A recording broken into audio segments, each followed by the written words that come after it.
ருருவின் சிற்பங்கள் மீது கோபம்.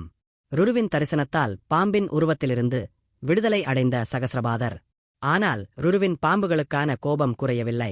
கையில் ஒரு கோலை பிடித்துக்கொண்டு தெரியும் எல்லா பாம்புகளையும் அடித்து கொல்ல ஆரம்பித்தான். மரங்கள் அருகிலும் பாம்பு தொட்டிகளின் அருகிலும் திரிந்து கண்ட எல்லா பாம்புகளையும் கொன்று தள்ளினான். இப்படியாகவே ஒருநாள் டுண்டுபி என்ற ஒரு பாம்பை அடிக்கப் போகும்போது அந்த பாம்பு பயந்து கொண்டு, ஐயா, நீர் ஒரு பிராமணர், இதற்காக பாம்புகளை கொல்லுகிறீர்கள் என்று கேட்டது.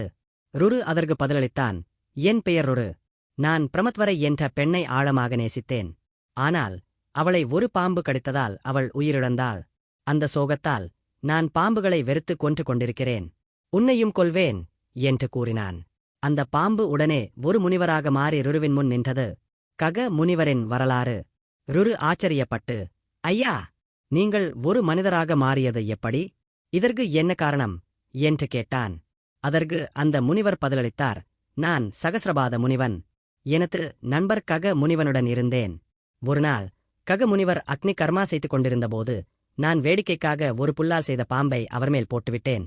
அதனால் கோபமடைந்த அவர், நீ பாம்பாக மாறி பிறவி எடு என்று சபித்தார்.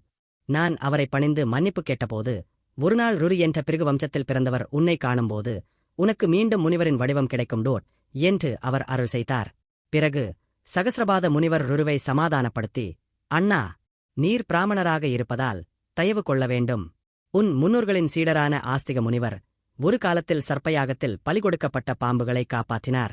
நீயும் பாம்புகளை கொல்லுவதை நிறுத்த வேண்டும் என்று கூறினார். அதைக் கேட்ட ருரு தனது கோபத்தை கட்டுப்படுத்திக் கொண்டு பாம்புகளை கொல்லுவதை நிறுத்தினான். பாடம்: கோபத்தின் விளைவுகள். இந்தக் கதையிலிருந்து நாம் பெறும் முக்கியமான பாடம் என்னவென்றால், கோபமும் பழிவாங்கும் எண்ணமும் ஒருவருக்கும் நல்லது செய்யாது. மன்னிப்பதே உயர்ந்தது. இந்த மகாபாரத கதையை நீங்கள் விரும்பினால் நம்முடைய சேனலை சப்ஸ்கிரைப் செய்யுங்கள், லைக் செய்யுங்கள் மற்றும் உங்கள் கருத்துக்களை கமெண்டில் பகிருங்கள்.